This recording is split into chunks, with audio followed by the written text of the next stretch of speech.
Hello, good evening, and welcome to the War Room.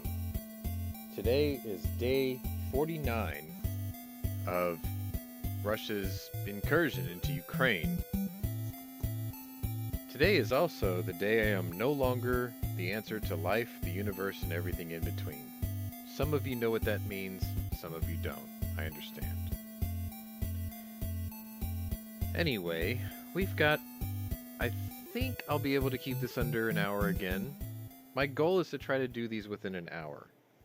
The news has slowed down slightly because of Russia's repositioning, I guess is a good way to put it. They had pulled out of the north. They had basically rearmed themselves and replenished some of their dwindling numbers and reinforced their numbers, essentially. Shit. I think I left my drops at work today. Not cool. Anyway, Pwnery is 43 years old today. And a couple of people reached out this morning, which is cool. But usually on days like this, I avoid social media altogether. Because, I mean, let's be honest, most people don't know until they get the stupid reminders, right? So it's just another day to most people, for most people. And, you know, when I get the reminders, it's kind of the same thing for me. It's like, it's just another day for them too. Either way, it's one of those nondescript years. There's really not a lot to elaborate on, I guess is a good way to put it. Sorry, I'm sort of babbling because I'm looking for my drops in case my throat decides to be crappy today. But I might get to avoid that. I think I left him at work. Damn it. Anyway, so when you're in your 40s, there are no presents, there's no cake, there's none of that crap. But I did get a birthday present this year. And it's the kind that you really don't want. It's the kind that if you got one, you'd take it back if you could. Because I started out with a breeding pair of Yorkshire Terriers. And that became, well, over the last 3 years, 8 Yorkshire Terriers. That's right, I have 8 dogs. But, I mean, let's be honest, they're tiny, right? They weigh like 4 pounds. So if I smashed them all together, they're still smaller than your freaking German Shepherd. So just because there's 8 of them doesn't mean they're like, it's not a big responsibility. It's just 8 potty trainings, 8 groomings, 8 sets of shots, 8 times the dog food consumption, stuff like that. Well, my firstborn female from my first litter, she was the last born of the first litter. She went into heat today. Her mother went into heat a couple months back and had her fourth litter. Third unplanned litter, fourth litter total. So now her daughter's in heat. So now for the next 18 days, yeah, I've got to watch her like a hawk and I've got to keep her separated from all the males. So usually what I do is I turn my personal space, my broadcasting room, which is connected to my bedroom, into like a doggo quarantine area. So I put all the females in one room and all the males slam their faces into the door repeatedly trying to get in. But you know how it is if you've ever bred dogs. Anyway, enough of that. I did turn 43. I didn't ask for anything. I didn't get anything. So it is what it is. I'm going to meet up with one of my childhood friends on Friday and we're going to go eat sushi and drink sake, probably to the point of projectile vomit, because I always tend to overdo things. So if there isn't a show Friday, don't be surprised, because it's something I need to do. I've been on lockdown since 2019. Yeah. I haven't really gone out and done many things in the evenings, like the Saturday night things. I've had a couple of relationships where it was cool because we just like Netflix and chilled or whatever. So that worked out pretty good to kill some time. My new acquisition, my quote early birthday present to myself, it is in my lap right now, actually. And another part of its quote creature comfort upgrades That'll give you a clue of what I got, because if you remember, there was another set of videos I did where I did a quote creature comforts video. So yeah, that'll give you a clue of what I'm holding. But I do need to take the time to record the episode for this, which I'll probably do it Saturday, because that's the only time I'm going to have because of work. And what I'll do is I'll record it Saturday, I'll put it out Saturday, and then maybe I'll do the Creature Comforts upgrades video on Sunday, because the optics I bought for said new acquisition still haven't gotten here. If I spent the extra 20 bucks and got it from a seller in Dallas, it would already be in my possession. But whatever, it is what it is. I can tell you what I bought was not my first choice. It was actually my third choice. But I have no regrets. It's super nice. Like, even Scott likes it, and he's a bit of a purist when it comes to these things. And he was like, no, that's a really nice one. So I am pretty happy with that. Unlike, most childish gun channels, I'm not going to sit there and rack the action so you can try to guess what it is, because first of all, it'd be super obvious. But either way, just stay tuned. I'll have a video probably for this up Saturday. And then you get to see it in all its glory. And then you can consider getting one for yourselves, because what I can tell you is the price of these things have gone up considerably across the board. And yet I was able to acquire one of these for about $850. I mean, granted, I bought some ammo for it, I bought a couple of upgrades for it, I bought a bunch of magazines for it, and my $850 quickly turned into $1,400, but I don't really regret it. And it's just part 2 of 4 acquisitions of this particular type of thing. So there will be more, and I'm pretty happy with it. And the really cool thing is it's 100% made in America. So there's that. And my dad really likes it too, because he had one. That's what got me into this. So anyway, let me go ahead and pull up my co-host tonight. This is Scott P79, so good evening to you. Evening. And some of you will notice that, yes, I did get the scroller working properly, and I do need to go ahead and say hi to Shady Hill and Terry Scher, and I'm sure others will file in usually later like they always do.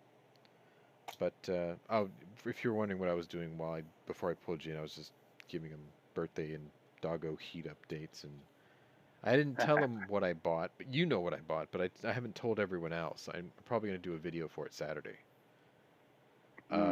The other half of the optics mount that we talked about, that got here today.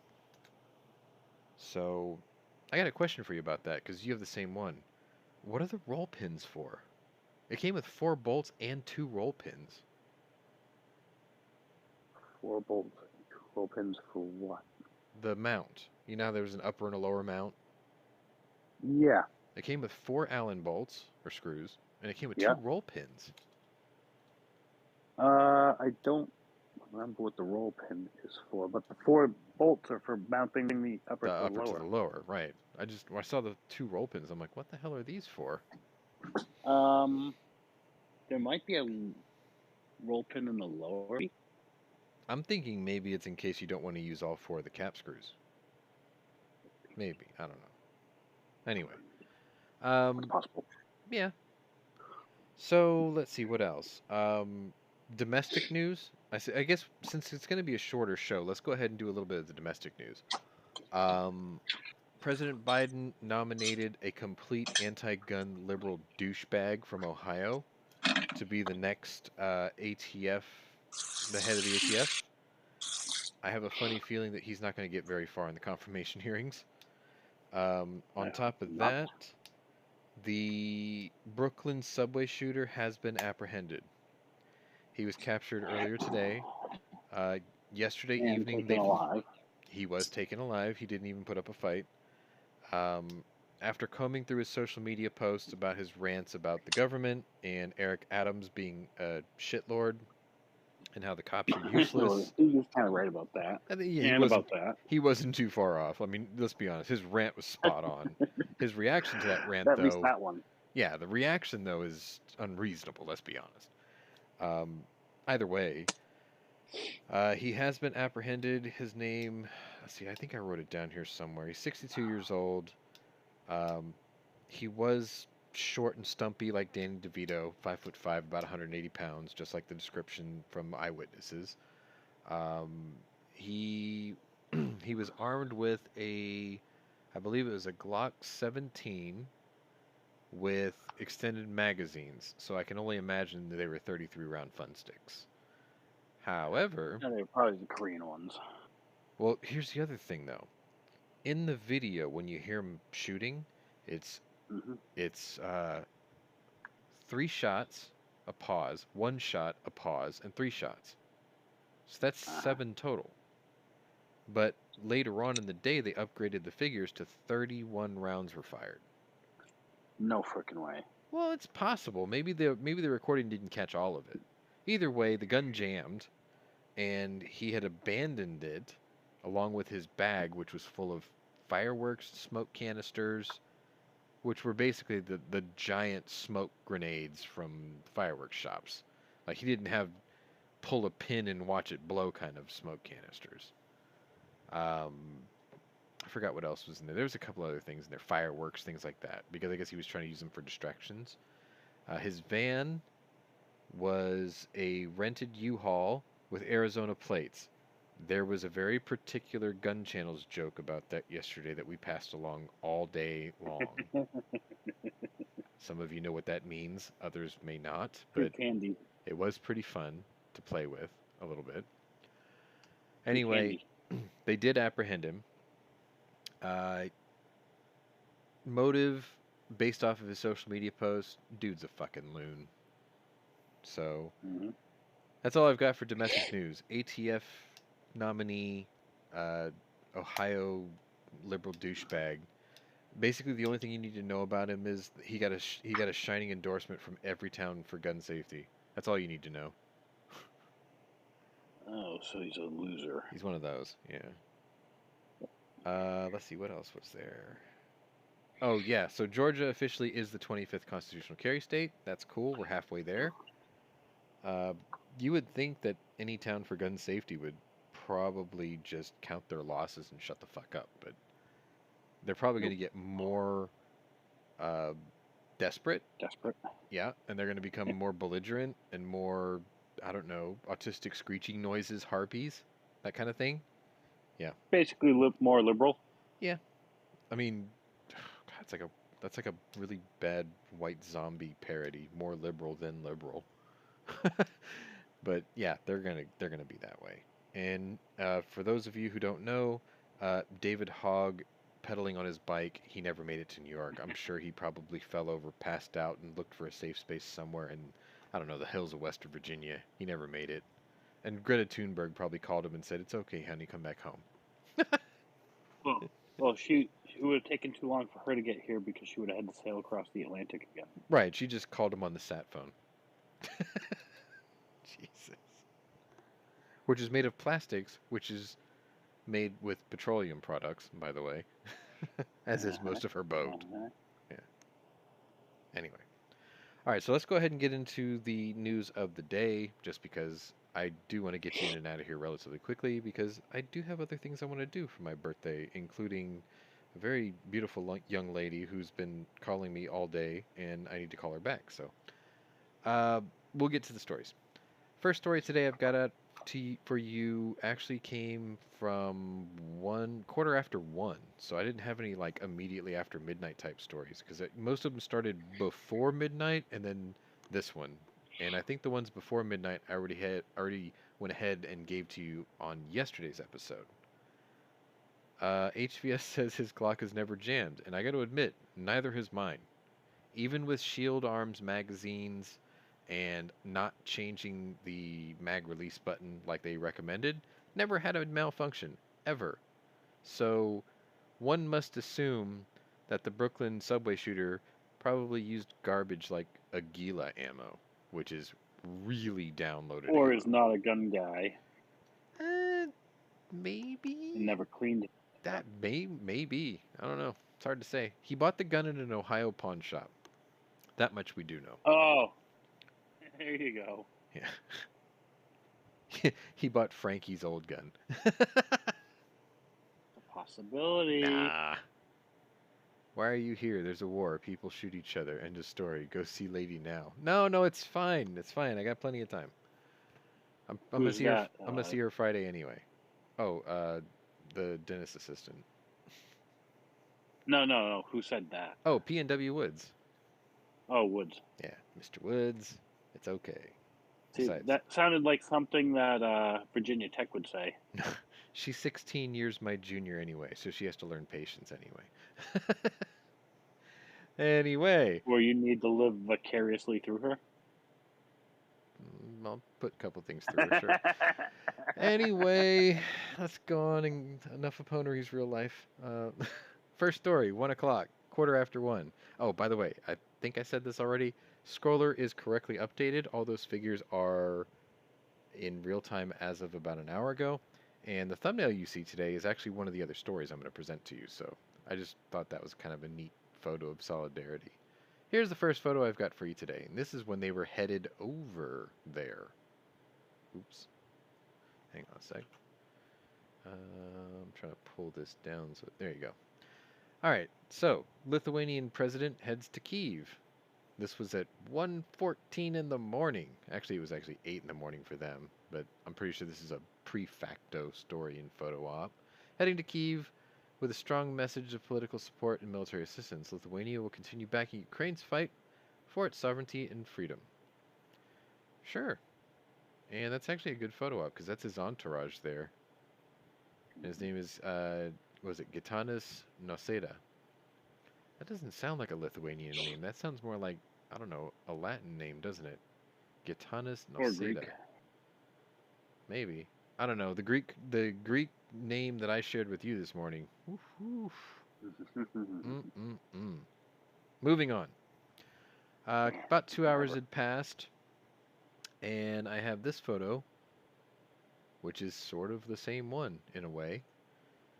But it was just basically, it was like a road trip for all these guys, right? So at 3:16 or 10:13 a.m. Ukrainian time, so this is another kind of pre-facto story because you can see it's dark in those photos. The presidents of Poland, Lithuania, Latvia, and Estonia plan to visit Ukrainian President Vladimir Zelenskyy in Kyiv. Estonian President Alar Karas tweeted Wednesday morning, along with photos of the leaders at the train station. On our way to Kyiv, to a city that has suffered terribly due to the Russian war since my last visit, Karas wrote. Together with Presidents Andrzej Duda, Gitanas Nausėda, and, oh God, I think that's actually, that's not his full name there, is it? I think that's actually abbreviated. Sorry, I'll have to find that later. We visit Ukraine to show strong support to people. We'll meet dear friend President Zelenskyy, Slava Ukraini. Polish President Andrzej Duda, Lithuania's Gitanas Nausėda, and, Egils Levits. Yeah, see, that's still not the same name. Of Latvia are also on the trip. The leaders plan to discuss investigations into alleged Russian war crimes, including the massacre of civilians. So this was kind of cool because so far you had Boris Johnson by himself go and walk the streets of Kyiv, and you've had Ursula von der Leyen. She's the Chancellor of Germany, I think it is. She went I thought it to was a guy Kyiv. now. No. Well, okay, maybe she's not the Chancellor of Germany. She's a representative of Germany. I just can't remember in what capacity. Ursula von der Leyen. She went to Kyiv and walked the streets. And then all of a sudden it was like, I mean, this is like, you can't call them the four tenors, but it is the four Article 5ers, right? Poland, Lithuania, Latvia, and Estonia. They're all NATO nations. So they decided to show up like the four tenors. And then they've, I've got that solidarity picture there. But they all went today, which is kind of cool. These are the kinds of like moral victories that Ukraine needs to have, because we're not like we're saying we're sending stuff. It's just we're not making the correct appearances like these guys are. But then again, these guys are making the appearances but not sending stuff. So I don't know. I don't think either way is exactly right, but it's not exactly wrong either. Yeah. Either way, let's move on. So yesterday I told you guys a story about the Ukrainian 36 Marine Division, Marine Brigade, right? And how their numbers have been decimated, and the numbers of killed and wounded piled up where their holdup is more than how many are active still fighting. Unfortunately, because of that, I have this story to show you. This is just a photo, but uh, 5:17 a.m. It's just about noon in Ukraine, and Russia has made what they call an unverified claim, but I think it's very feasible, that over 1,000 Ukrainian troops in the besieged city of Mariupol were forced to surrender. Russian Defense Ministry spokesman Major General Igor Konashenkov said that 1,026 troops from the Ukrainian 36th Marine Brigade surrendered at a metals plant in the middle of the city. Thousands of civilians have been killed in the port city, which is strategically important to Russia since the late February invasion. These guys had fought to the last bullet. There was no sense in fighting to the last man because they ran out of bullets. They ran out of munitions. They ran out of food. They ran out of everything. They held as long as they could. Nobody expected them to last 48 days, but yet they did. And then they surrendered because they had nothing left to fight with. Now, one would assume that since that city had been besieged for 48 days, that these guys were using every single piece of equipment that they had captured from dead soldiers that they had taken out. But they ran out, so they had to give up. My only concern is if Russia would do what they've done to the citizens of Bucha and, Mariupol, right? What are they going to do to actual soldiers that have been captured, prisoners? They're not going to exfil them to a Russian POW camp because they're not even moving their dead bodies. They're just using mobile crematoriums and sending urns, right? So you have to No, they're sending wonder, bodies back. some, like major officers and whatnot. But you No, have to wonder, what are they going to do with these guys? Because they've already, well, you're going to find out here shortly in another story I've got for you. They have no regard for human life. They also have no regard for people loyal to their movement, as you'll find out very shortly here. So what are they going to do with just military prisoners? Like, they might be dead already, for all we know. Anyway, moving on. About an hour later, 6:19 a.m. my time. Dogs are already awake, reminding me of the fox hunt that's about to begin. Really annoying. It's 1:19 p.m. Stockholm time. So I have this photo here for you. And it reads as follows. The newspaper Svenska Dagbladet is reporting Wednesday that Sweden is looking to join NATO by the end of June. At a scheduled NATO meeting in Madrid, Spain on June 29th and 30th, Sweden will officially submit their application. Now remember, Sweden, Finland, Norway, all those Scandinavian countries right now, they're looking at what's going on and they're going to be like, yo, we're not going to get caught with our pants down again. We want to join NATO. NATO turns around and said, yeah, we're going to fast track you in here. And then you have to scratch your head and go, why the fuck did you not do that for Ukraine? They've been trying to get in since 2014, and you made them disarm their nuclear arsenal. You made them give up their leverage geopolitically, their trump card. And yet, these guys in the Scandinavian states are like, we want to join. And then NATO's like, okay, bro, we got you. We'll fast track you. The fuck?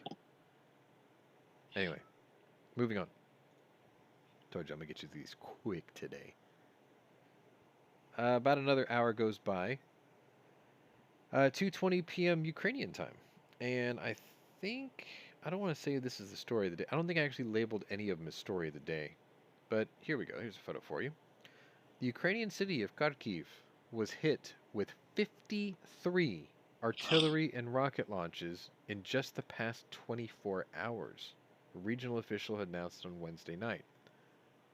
as Russian forces continue to head towards eastern Ukraine. Our armed forces are constantly fighting to prevent the enemy from passing to Donetsk and Luhansk regions. The head of Kharkiv Regional State Administration, Oleg Sinagubov, announced. Russians continue to terrorize civilians, he added. Unfortunately, during the past 24 hours, 22 civilians, including 3 children, were injured in the shelling of the region. 7 people have since died. Kharkiv is roughly 30 miles from the eastern Russian border, 30 miles from the Russian border, and sits along a major thoroughfare that the invading forces will need to take to head south towards the eastern regions of Donetsk and Luhansk. Senior U.S. defense official told reporters Tuesday that Russian forces would likely be sticking to the roads as Moscow attempts to send a second convoy into Ukraine, this time headed towards the eastern front. They're going back to the IFR battle plan. IFR, for those of you who don't know, strangely enough, stands for I Follow Roads. I thought that was bullshit when I first heard it, but it's legit. Like, it's in their playbook, and they've been doing it since day one, because they did IFR all the way working towards Kyiv. That's why that 40-mile convoy got stuck. Anyway. That's why they can't take control of the country. No, I think they're because to the roads and their the vast leadership is majority of the very country, decentralized until the butcher got in there.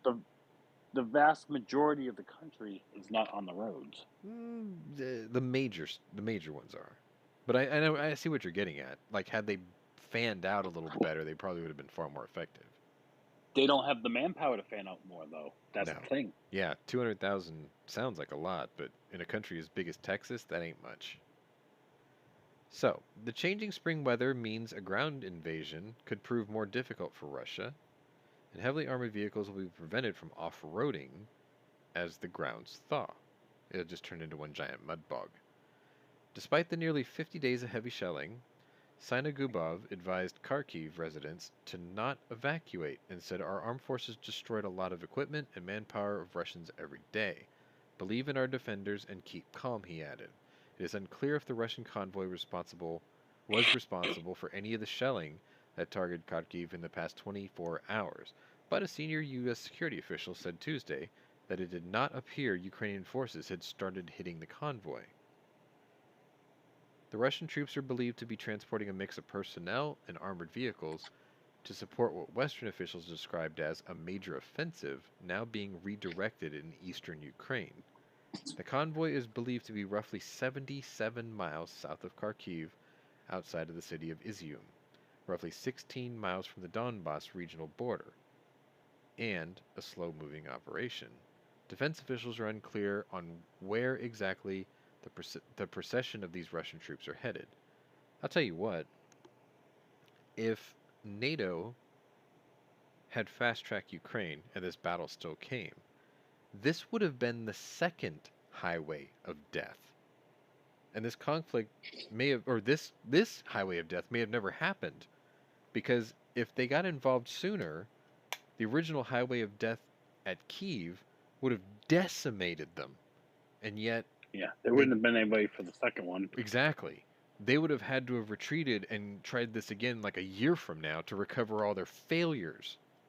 But had they somehow managed to survive, this would have been a second highway of death, which absolutely would have ended this.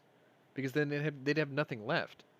Like, Putin would have no choice but to use ICBMs with chemical and biological and nuclear weapons just out of spite.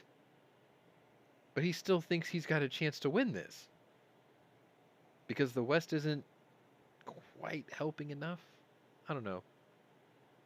Like, part of me thinks that, okay, if NATO put boots on the ground and put like a 500,000, soldier fighting force in Ukraine with proper air cover and a no-fly zone, this war would have been over. If Putin was going to use a nuke, he probably would have done it by now. A proper air force, this conflict would be over. Yeah. You're right. If you took the reins off the U.S. Air Force and let them do what they do best... Well, even if you just let them have a no-fly zone, an enforceable no-fly zone with actual NATO aircraft, like, not just us, F-16s. Like we can use F-18s and whatever from the Navy if we had to, or F-35s or whatever the fuck we're using these days. But you see my point. You're right. If we commanded the skies, then all they would have had is ballistic missiles, and then ground war. And those aren't even guaranteed because we have the ability to shoot them down. Yes. All right, so let's if move they're on. not launching 100 of them. This is Russia. If it's like they'd launch 1,000 of them. Without a doubt, they'd launch 1,000. They'd just be like, Katusha, all the things. All right, moving on. This is a set of stories that really pissed me off today. To the point that I even had to use this meme. 8:22 a.m. or 9:22 a.m. in Washington, D.C. In a complete about-face move, the Biden administration on Wednesday decided against providing Ukraine with Mi-17 helicopters, despite informing Congress of its intention to do so a day earlier. The shipment of helicopters was considered Tuesday as part of a new $750 million aid package to Ukraine as it braces for a major offensive in its most eastern regions by Russian forces. The Mi-17 is a Soviet-era helicopter. That is a correct picture, by the way, of an Mi-17. Designed in the mid-70s, which was previously relied on by Afghan forces and can be used in an aggressive capacity. White House Press Secretary Jen Psaki first announced the U.S.'s intent to send Ukraine Mi-17s in the lead-up to the Russian invasion in January, though no news agency could immediately confirm if the shipment was sent. The White House did not immediately respond to questions on what other equipment will be provided to Ukraine in lieu of the Mi-17s. The administration has provided Kyiv with more than $1.7 billion in security assistance since February 24th, and the White House is expecting to announce its latest package later this week. The U.S. has sent a litany of defensive equipment, including shoulder-launched surface-to-air missiles, Stinger anti-aircraft systems, Javelin missiles, light anti-armor weapons, anti-armor systems, and tactical unmanned aerial systems, including Switchblade drones armed with tank-busting warheads. The U.S. has refused to provide warplanes to Kyiv despite Ukrainian President Zelenskyy's repeated request for such aerial defenses. The U.S. has voiced concern that providing warplanes could be aggressively interpreted by Russian President Putin and spread the conflict beyond Ukraine's borders. I am so sick of that narrative. In an address to Ukraine this week, Zelenskyy thanked allied nations for providing aid and security support, but warned that the Ukrainian forces are not being given what they need to effectively end the conflict. The picture is, ooh, almost had it. Yeah. It really pissed me off when I read that, but it has a happy ending, so bear with me. Another hour goes by, and we're going to go a little further east, and it's 3:28 p.m. in Moscow. I'm going to show you a picture of this guy.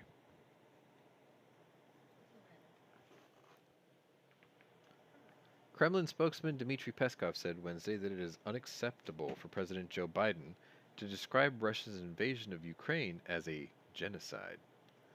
Biden made the classification for the first time Tuesday. We consider this kind of effort to distort the situation unacceptable, Peskov responded. This is hardly acceptable from a president of the United States, a country that has committed well-known crimes in recent times. Biden had said, I called it genocide because it's become clearer and clearer that Putin is just trying to wipe out even the idea of being Ukrainian. The evidence is mounting. Biden's comments drew praise from Ukrainian President Zelenskyy Tuesday, calling the comments true words of a true leader. Calling things by their names is an essential to stand up to evil, Zelenskyy said. We are grateful for the U.S. assistance provided so far, and we urgently need more heavy weapons to prevent further Russian atrocities. The question is, though, do we really care? Do we actually care? Do we care what this Russian propaganda machine has to say? Do we actually give a shit what he thinks? Do we respond to the fact that he said that we have committed well-known crimes in recent times.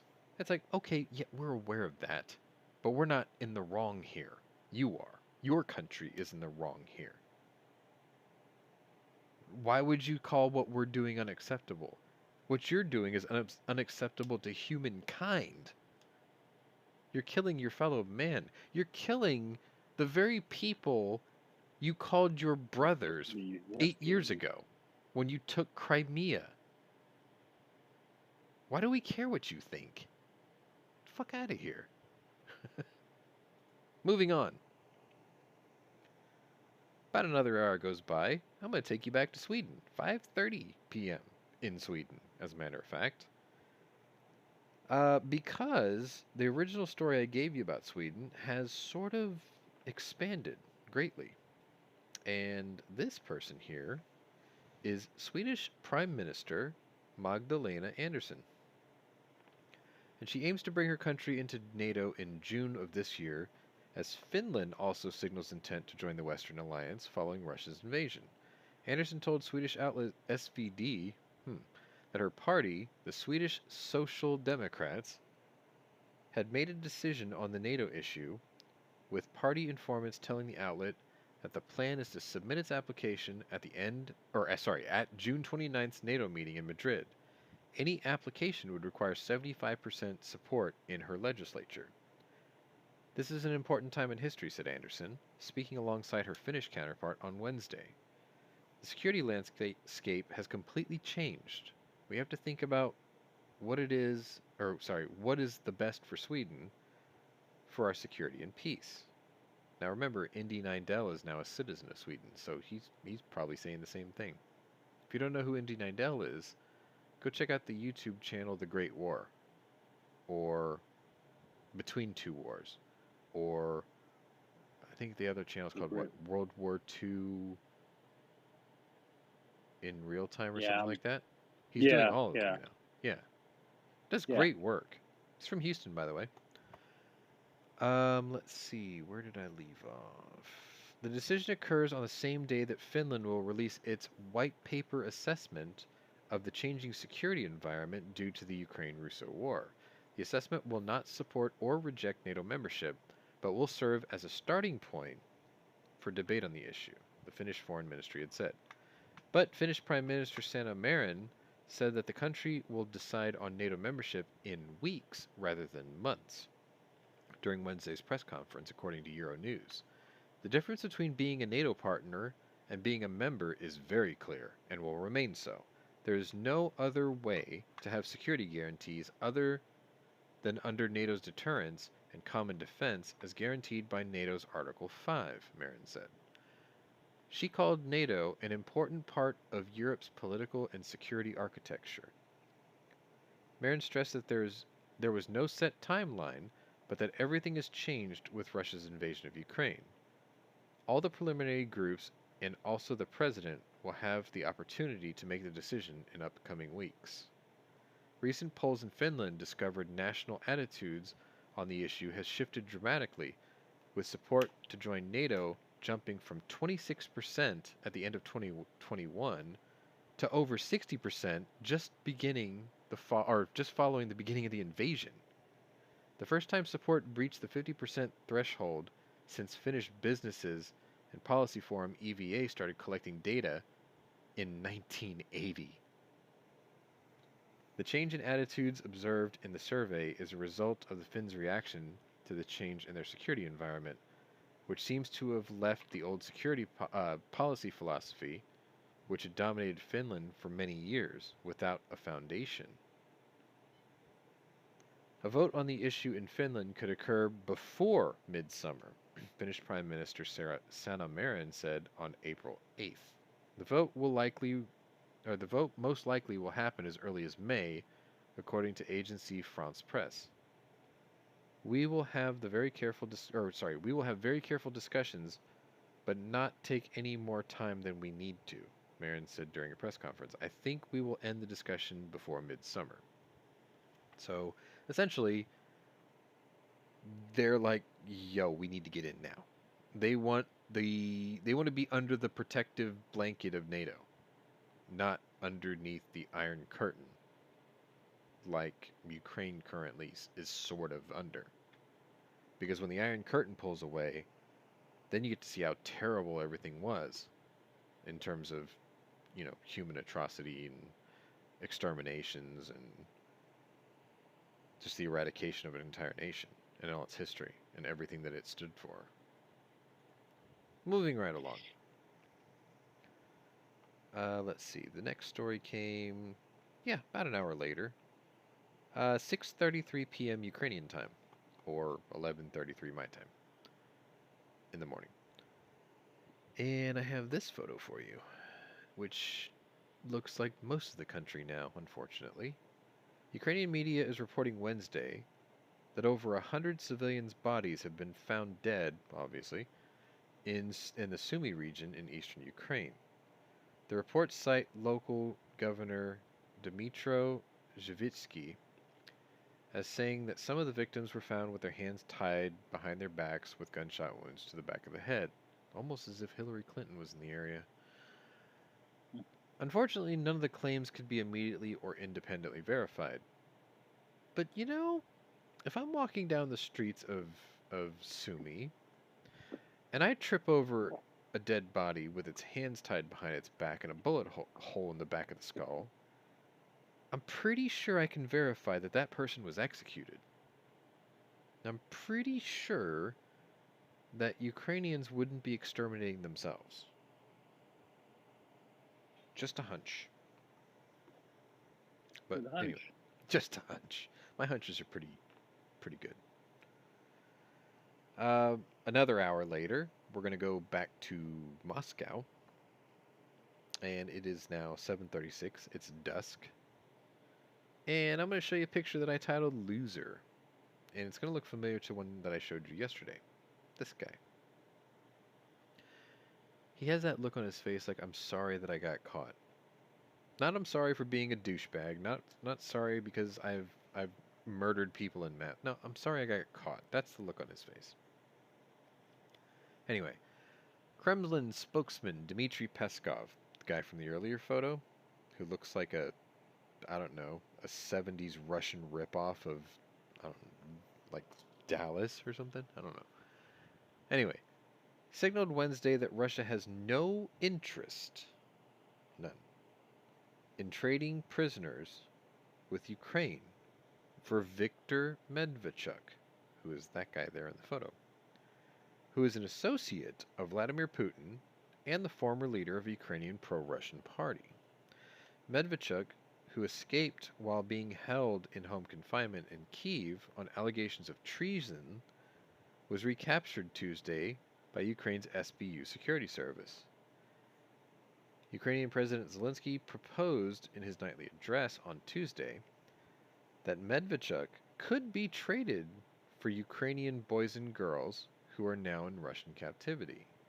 But Peskov said that Wednesday that Medvedchuk is not even a Russian citizen. It has nothing to do with the special military operation. He is a foreign politician, Peskov added.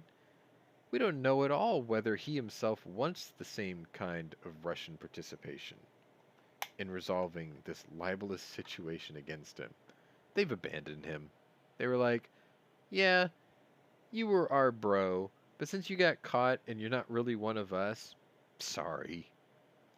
You have no value. Yep. You're useless to us. You're not even a trade piece, and we're not going to save you. This guy probably thought, I'm going to be rescued like Mussolini was by Hitler. Wrong. Nope. I think the only thing that you have to look forward to is being hung in a city center like Mussolini, and then tied up by your feet and hung upside down for all the world to see. Because that's what you do with traitors. At least that's what we used to do in this country with traitors until we lost our balls. So, moving right along. At the same time of that story, back in Ukraine, that photo that you're seeing there, which I'll just put here in the middle, is the presidents of Poland, Lithuania, Latvia, and Estonia visited Ukraine today to meet with President Zelenskyy. We will continue advocating for Ukraine's membership into the European Union and helping this heroic nation overcome the horrors of war. This came from Lithuania's President Gitanas Nausėda. I don't know. I like the photo. I do like that look because they're not all dressed up in penguin suits like for American PR. You know what I mean? Like most of the photos like this, if we're involved, everyone's wearing a suit and a tie and yada yada. They're not doing that. Like half these guys are dressed up like Mr. Rogers. Actually, the dude on the far left, he's the president of Lithuania. That dude looks like the kind of guy you would see at, I don't know, either a motivational speech or a country bar. But whatever. Moving on.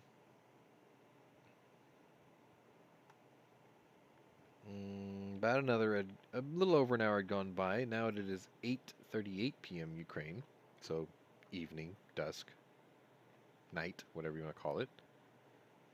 And this is what I call reneging on the reneg, which I think we talked about that once before in this conflict. I think I did that before, reneging on the reneg. President Biden issued a statement regarding his call with Ukrainian President Zelenskyy, including a list of weapons that will be included in the president's $800 million military assistance package bound for Ukraine. I spoke with President Zelenskyy and shared with him that my administration is authorizing an additional $800 million in weapons, ammunition, and other security assistance to Ukraine. The Ukrainian military has used the weapons we are providing with devastating effect. As Russia prepares to identify its attack in the Donbas region, the United States will continue to provide Ukraine with the capabilities it needs to defend itself.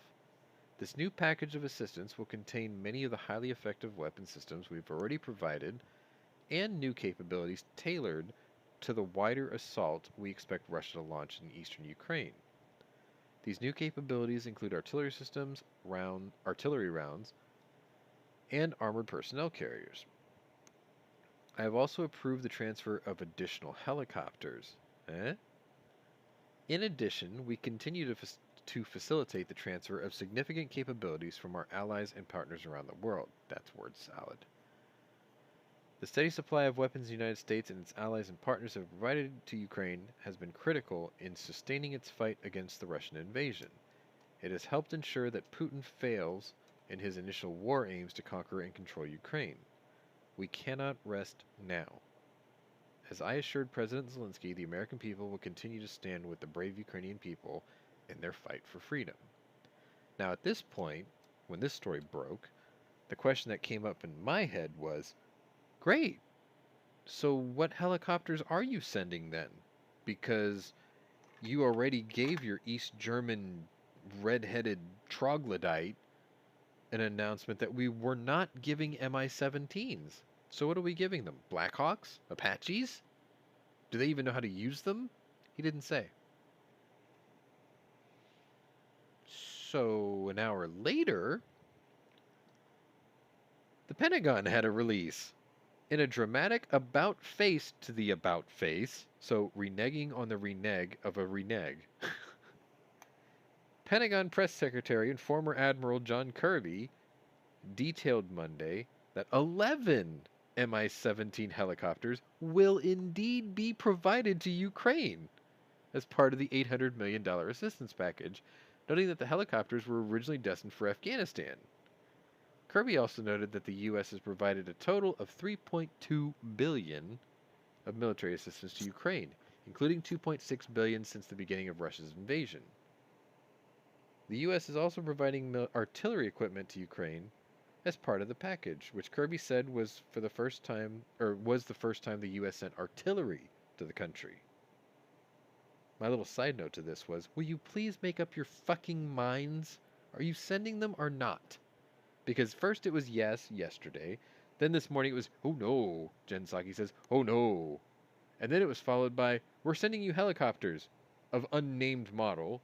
And then the Pentagon was like, yeah, we are sending you Mi-17s. If you're Zelenskyy and you're getting 4 different fucking messages in one day, you have to be scratching your head going, who the fuck do I believe? I'll believe whatever shows up. I think that's probably the best alternative. Just send me something, and when I open the box, it'll be like fucking Christmas, and whatever it is, I'll still be grateful.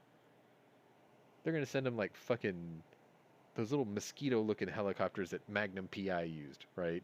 And then they're gonna look at that and go, "What the fuck Hey, am I those supposed to things do with are this actually shit?" pretty fast. Yeah, but still, and they're gonna be like, "What do I do with this shit?" Anyway, you're getting True. 11 Mi-17 helicopters, which have rocket launchers and missiles and machine guns on them. So make do, make the best of it. Moving on. That was really long-winded.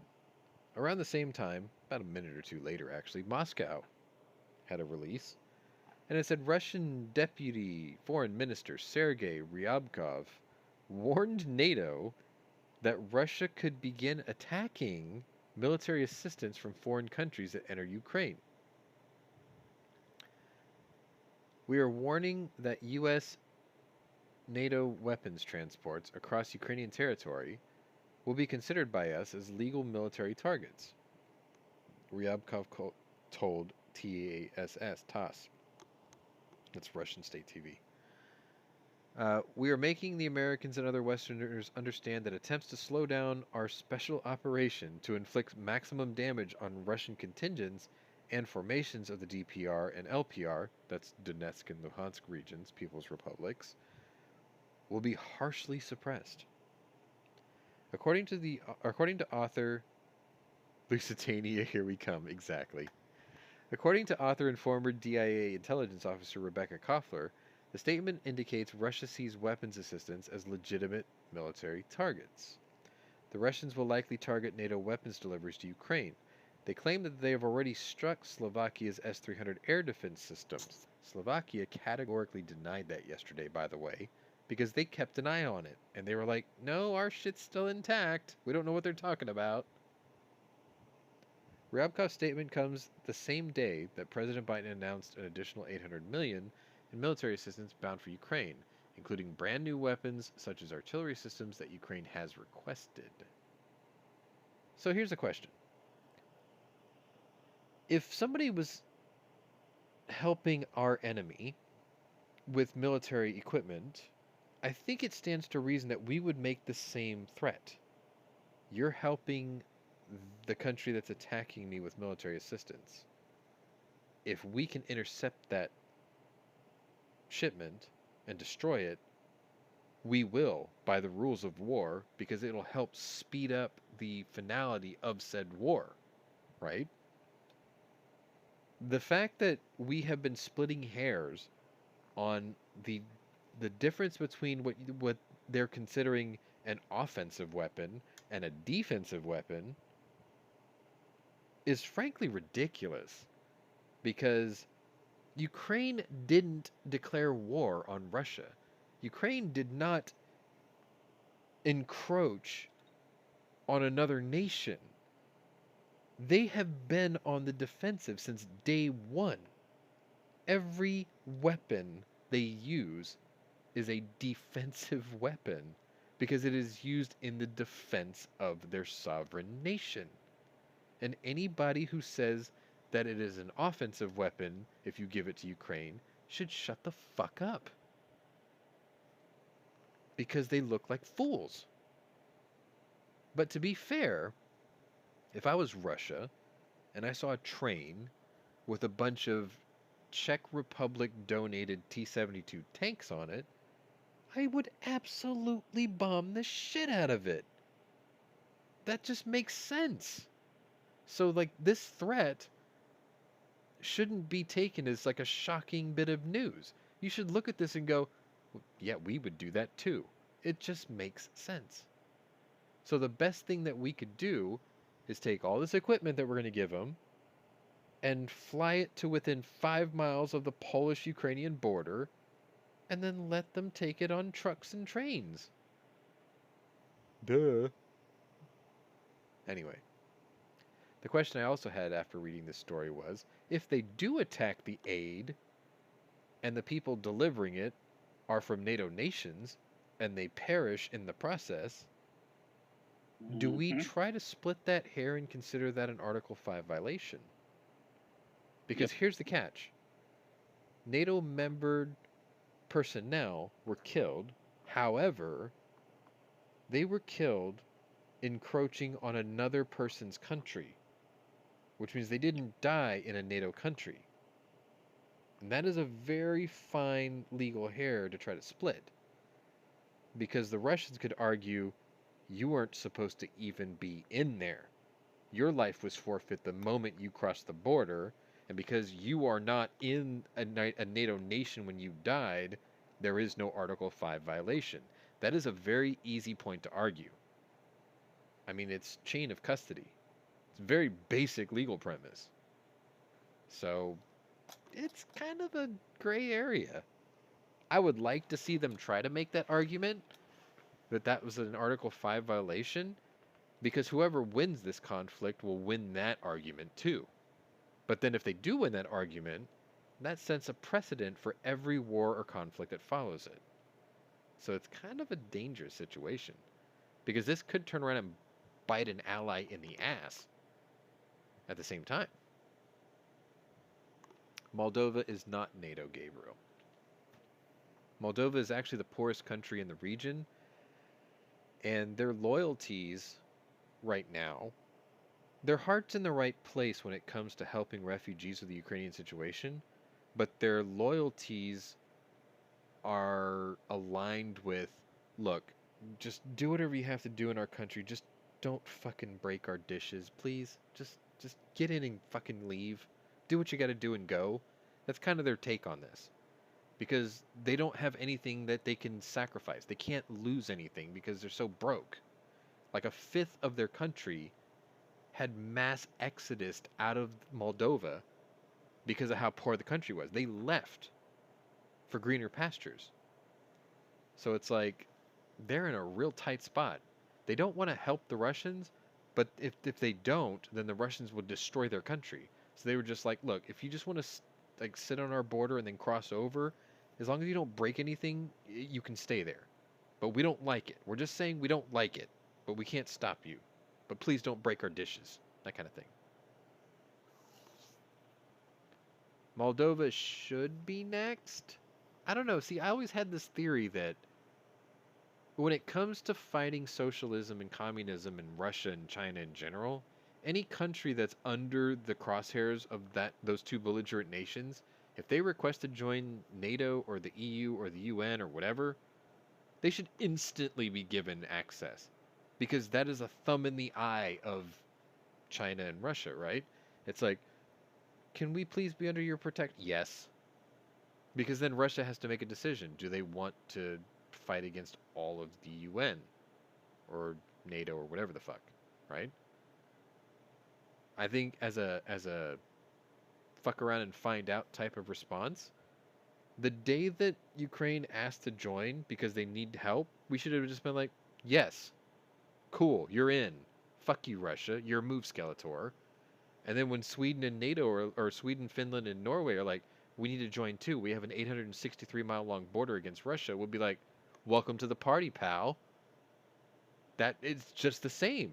The more people you bring in, the less they have to come and try to take. People you bring in, the less they have to come and try to take over.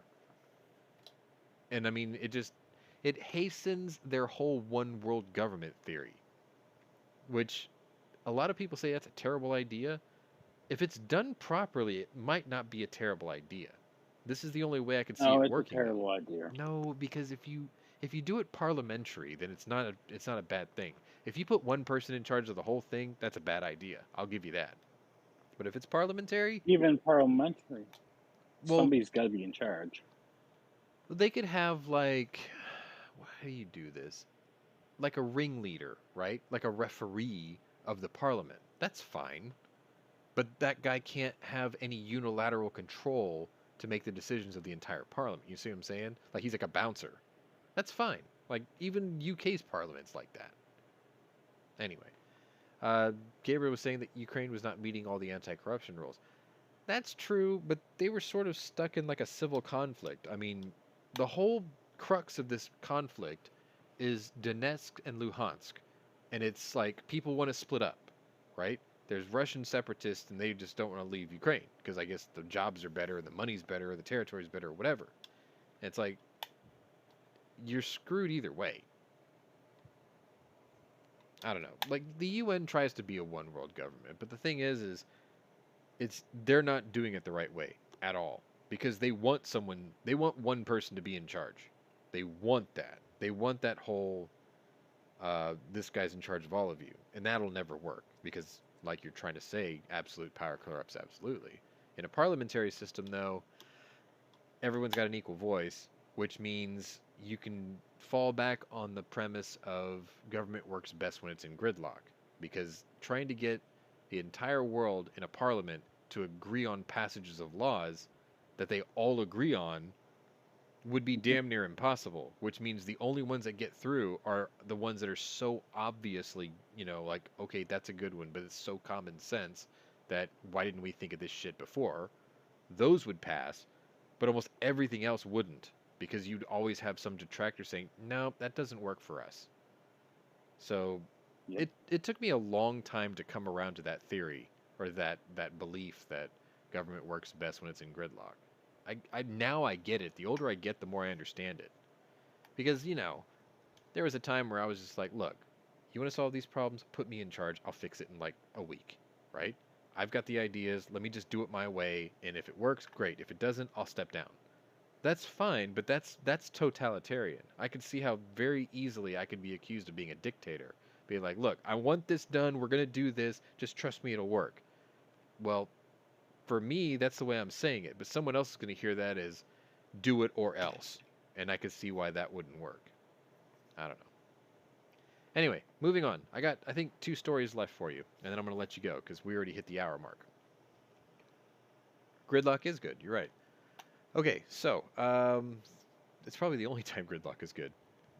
3:40 p.m. or 10:40 p.m. Moscow. And I've got a picture based off of a video game I played when I was in high school. And it's based off of a series of books that was sort of like a tabletop game, kind of like almost like D&D, but it's modern-ish. So here's the picture I've got for you. It was called Twilight 2000. And what it was is it was a conflict in exactly this part of the country or in the continent.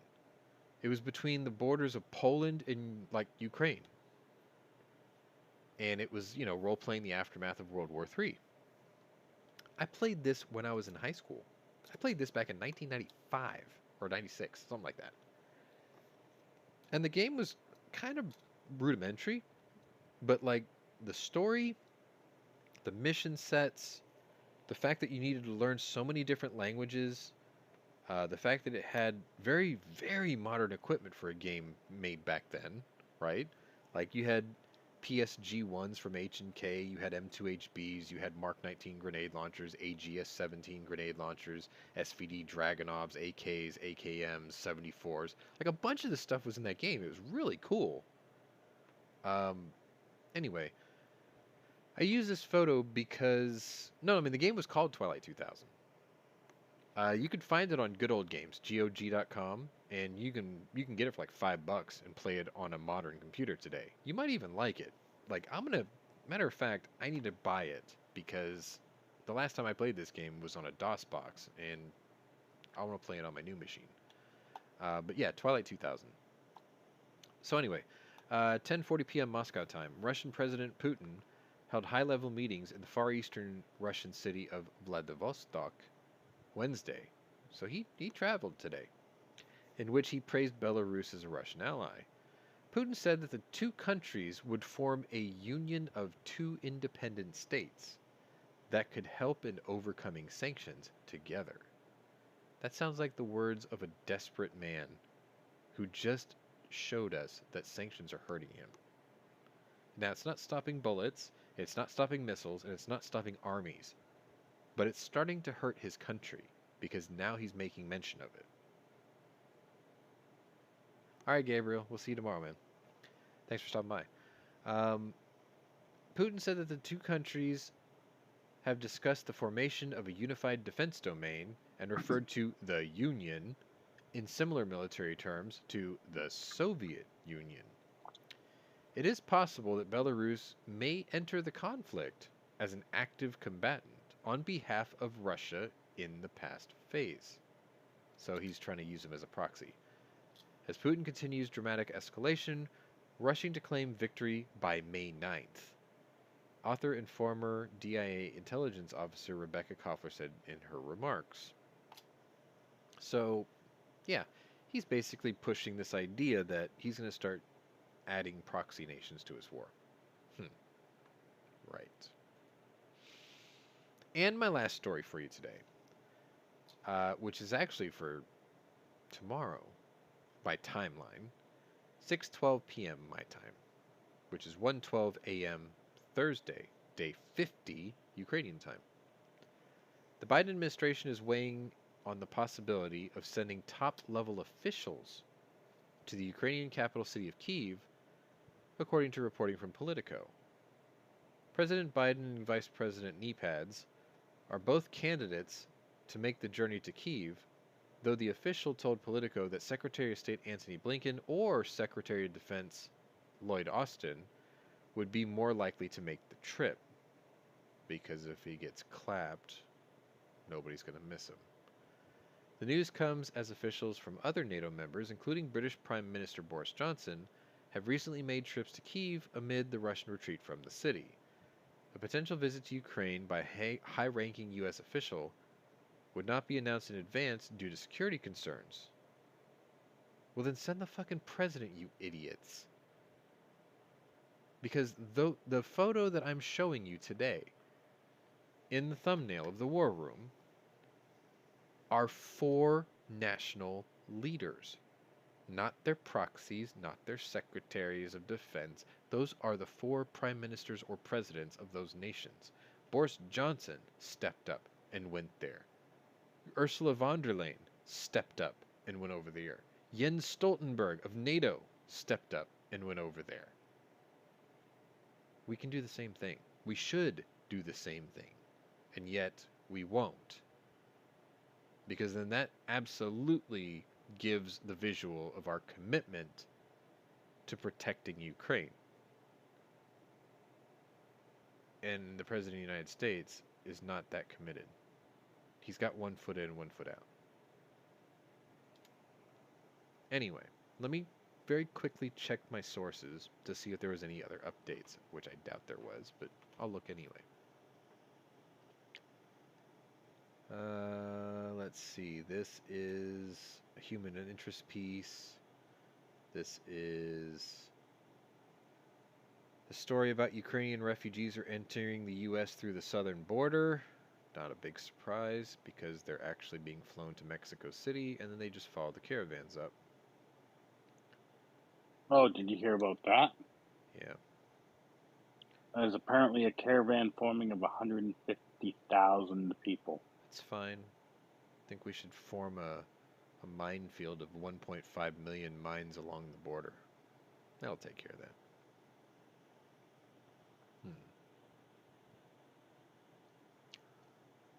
Oh, okay. All right, I don't have photos for this, but I will read them to you because they're actually quite funny. Russia announced sanctions against over 300 members of the U.S. Congress, which it said was in response to similar sanctions against Russian lawmakers. These individuals, including the leadership and committee chairman of the lower house of the U.S. Congress, are placed on Russia's stop list on a permanent basis, the Russian Foreign Ministry said in a press release. Representative Elise Stefanik of New York said she considered being sanctioned by Russia a badge of honor. It is a badge of honor to be sanctioned by the corrupt and authoritarian Kremlin, she said in a statement. I am proud to have one of the toughest records in Congress when it comes up to standing up to the actions of Russia and their bloodthirsty war criminal dictator Vladimir Putin. Prior to the invasion, I introduced crippling sanctions. Russia's performative sanctions against me will not stop me from holding Russia accountable and speaking the truth about Russia's genocide against Ukrainian people. Russia's actions are an atrocity, and Vladimir Putin is a thug. I will continue to hold him and his cronies accountable for their war crimes. Tough talk from a woman who's probably never stepped outside of New York or Washington, D.C. Representative Maria Elvira of Florida expressed the same sentiment, vowing to continue voicing her support for freedom. Whether it's the Castro regime in Cuba or Vladimir Putin's thugs in Moscow, I wear the sanctions of authoritarian dictators as a badge of honor. I will never stop fighting for freedom and working to expose the evil and corruption of bad actors like Putin to the light of truth. That's a pretty good story, actually. Let's see. And the last one I've got for you, hopefully, tomorrow's scroller will add one more to this very short list. 2 hours ago, 7:41 p.m. my time. That would be 2:41 a.m. Ukraine. Okay, that's really early in the morning, day 50. Ukrainian forces say they have struck and damaged a Russian naval vessel. Multiple Ukrainian officials say their forces used a Neptune anti-ship battery to hit the Moskva, a 612-foot Russian vessel off the coast of Odessa. Neptune missiles caused very serious damage to the Russian ship, said Anton Gerashenko, an advisor to the Ministry of Internal Affairs. While Russia has acknowledged an explosion on the ship, officials claim the damage was due to accidental ammunition explosion and that the ship was evacuated. Yeah, it did accidentally explode when a Neptune missile went right through the ship. Now, let's see what the Moskva is. Because I know the name of this boat. I've heard it before. I think I even played it in Cold Waters. Ooh, boy. Okay. So, the Moskva, which is just Moscow in English, guided missile cruiser of the Russian Navy. She's the lead ship of the Atlant class. It's a heavy cruiser.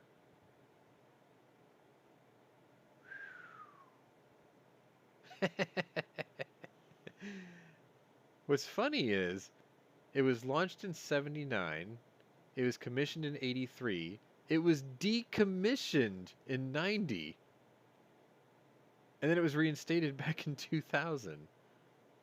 But it says that its fate is evacuated per Russian government sources.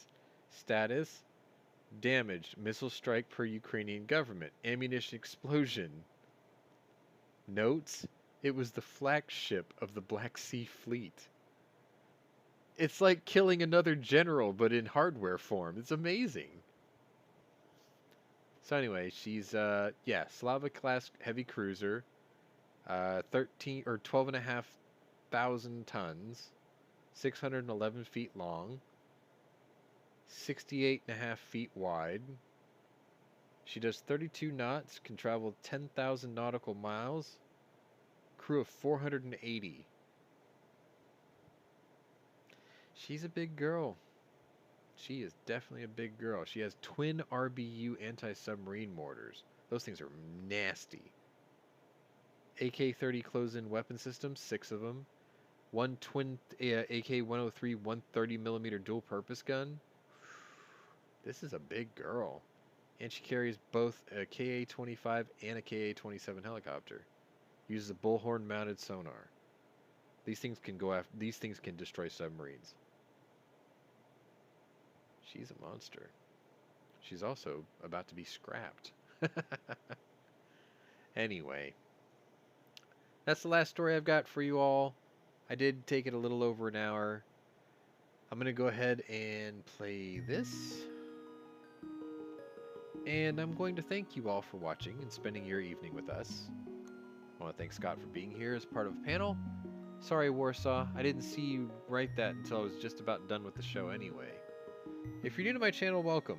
If you're a regular here, welcome back. Either way, check out my other playlists and see if my other interests might be of interest to you. Or maybe tell somebody else that we do this every day, and maybe have them join. If you want to join the server, there's a link in the description below. If you want to host a show on my server, hit me up, and I'll teach you how I do what I do, so you can do it too. Anyway, guys, that's all I've got for you tonight. This was The War Room. This was day 49. We'll be back tomorrow for day 50. Slava Ukraini, and we'll see you tomorrow.